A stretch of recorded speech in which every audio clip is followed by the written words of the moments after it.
अस्सलाम वालेकुम काश्तकार भाइयों, कैसे हैं। उम्मीद है कि आप सब लोग खैरियत से होंगे। काश्तकार भाइयों, अगर आप लोग अपनी गंदम के अंदर, सिट्टों के अंदर दानों का वज़न ज़्यादा करना चाहते हैं तो आपने बोरान खाद का इस्तेमाल करना है। अगर आप लोग दानों का बढ़ाना चाहते हैं, तादाद में इजाफा करना चाहते हैं तो आपने DAP का खाद का इस्तेमाल करना है। अगर आप लोग दानों की क्वालिटी को बेहतर करना चाहते हैं तो आपने पोटाश खाद का इस्तेमाल करना है। काश्तकार भाइयों, हम किस तरीके से अपने गंदम की पैदावारी जो शगुफ़े हैं वो किस तरीके से बढ़ा सकते हैं, और पहला पानी हमें किस वक्त लगाना चाहिए, और पहले पानी के ऊपर कौन सी खाद का हमें इस्तेमाल करना चाहिए, और पहले पानी के अंदर किन किन बातों का ख्याल रखना चाहिए, इसके बारे में हम लोग वीडियो के अंदर बात कर रहे होंगे। काश्तकार भाइयों, मैं हूं उस्मान यूसुफ और आप देख रहे हैं अपना किसान पाकिस्तान यूट्यूब चैनल। काश्तकार भाइयों, अगर आपने इस चैनल को सब्सक्राइब नहीं किया हो तो जल्दी से चैनल को सब्सक्राइब कर दें ताकि हमारी जितने भी आने वाली वीडियो हैं वो आप लोग सबसे पहले देख सकें। काश्तकार भाइयों, जो हमारा बूटा होता है गंदम का, इसको हम लोग बाल का वत्तर पे ज़्यादातर काश करते हैं हमारे काश्तकार भाई, लेकिन इसके अंदर जो फास्फोरस की ज़रूरत होती है, उसकी जो ज़रूरत है, उसका जो काम है वो जड़ों की ग्रोथ और पौधे की ग्रोथ है। जो शगुफ़े बनाने का अमल होता है वो बहुत कम दिनों का होता है, बहुत थोड़े दिनों का होता है। अगर आप पहला पानी लेट लगाते हैं तो शगुफ़े बनाने का जो टाइम होता है वो बहुत कम मिलता है और पौधा पूरे तरीके से शगुफ़े बना नहीं पाता, पूरे तरीके से फिर ऊपर उनके सिट्टे नहीं बनते। अगर सिट्टे बनते हैं तो वो छोटे छोटे सिट्टे बनते हैं, जिसकी वजह से हमारी पैदावार बहुत कम आती है, बहुत मुतासर हो जाती है। हम इसको किस तरीके से बेहतर कर सकते हैं। काश्तकार भाइयों, अमूमन अगर आपने गंदम की जो काश्त है वो कमान के बाद या कपास के बाद काश्त की हुई है तो आपने जो पहला पानी है वो 25 से लेके 20 दिन के अंदर आपने पानी को लगा देना है।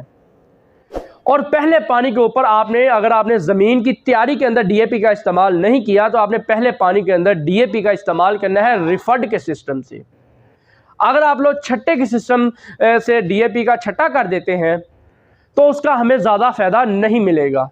उसकी ये वजह होगी कि जो DAP होगी वो पत्थर शक्ल में होगी, वो जड़ों से बहुत ऊपर रहेगी, पानी के अंदर बहुत देर से हल पजीर होगी, और उसका जो टोरा होता है ज़मीन के अंदर DAP का वो बहुत सुस्त होता है, जिससे पौधे को उसकी खुराक पूरी नहीं मिल पाएगी। अगर आप लोग DAP को रिफर्ड करते हैं ज़मीन के अंदर गंदम के लिए तो बड़ा ही बेहतरीन काम हो जाएगा। इसके साथ अगर आपने पहले पानी के ऊपर DAP का इस्तेमाल नहीं कर रहे, अगर आपने DAP ज़मीन की तैयारी के अंदर इस्तेमाल की हुई है तो आपने पहले पानी के अंदर जिंक जो है वो आपने लाजमन इस्तेमाल करना है। अगर आप लोग पहले पानी पे DAP का इस्तेमाल कर रहे हैं तो आपने जिंक का इस्तेमाल हरगिज़ नहीं करना, उससे बहुत बड़ा नुकसान भी हमें देखने को मिल सकता है। उसकी वजह यह है कि जब DAP और जिंक मिक्स होते हैं तो उसका जो रिएक्शन होता है उसकी वजह से हमारी फसल तबाह हो जाती है, ख़राब हो जाती है, हमें नुकसान देखने को मिल सकता है। ये तो बात होगी जो हम गंदम की जो काश्त है वो 18 दिन पे पानी लगाने की। इसके बाद हम लोग बात करते हैं कि अगर आपने गंदम की काश्त धान की फसल की बर्दाश्त के बाद की है तो आपने जो पानी है वो आपने 25 से 30 दिन के अंदर आपने पानी को लगाना है।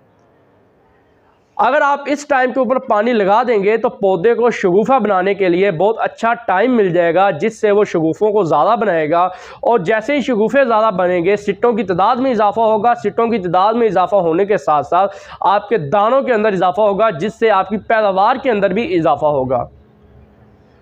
अमूमन जो पौधे की खुराक का अमल शुरू हो जाता है, जो उसकी भूख प्यास का अमल शुरू हो जाता है, वो 18 से 20 दिन के बाद स्टार्ट हो जाता है, क्योंकि इतनी खुराक पौधे के बीज के अंदर मौजूद होती है जो पौधे को बाहर निकलने में मदद देती है। उसके बाद हमने ही पौधे को खुराक मुहैया करनी होती है।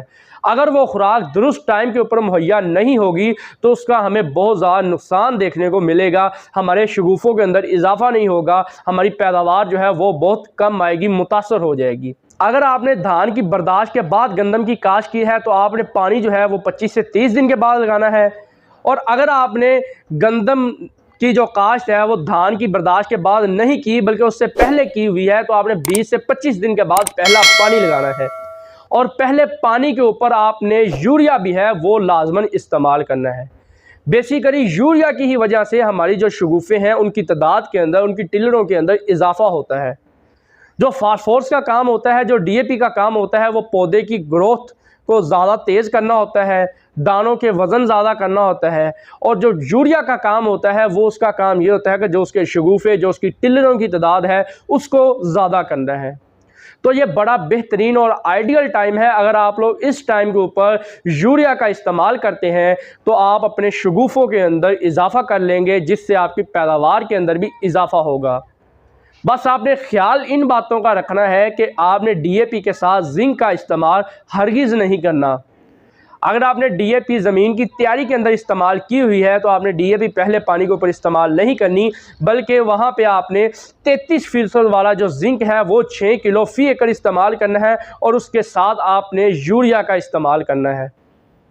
अगर आपने जो डीएपी है वो ज़मीन की तैयारी के अंदर इस्तेमाल नहीं की तो आपने पहले पानी के ऊपर डीएपी का लाजमन इस्तेमाल करना है रिफर्ड के सिस्टम से, और साथ में आपने यूरिया का इस्तेमाल करना है। और जिंक को आपने यहाँ पे स्किप कर जाना है, जिंक को आपने यहाँ पे छोड़ देना है, उसका इस्तेमाल आपने हरगिज़ नहीं करना।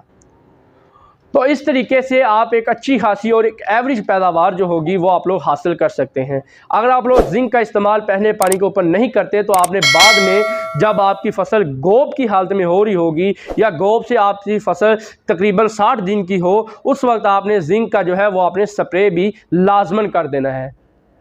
और अगर हम लोग यहाँ पे बात करें बुरान की, तो जो बुरान है वो सोना बुरान 3 किलो वाली जो पैकिंग है वो आपने ज़मीन की तैयारी के अंदर इस्तेमाल करना है। अगर आपने नहीं इस्तेमाल किया हुआ तो जब आपकी फसल गोब की हालत में हो, यानी कि 80 दिन की आपकी फसल हो, उस वक्त आपने कोई भी बुरान जो पानी के अंदर हल पजीर हो जाते हैं उनको ला के आपने स्प्रे कर देना है।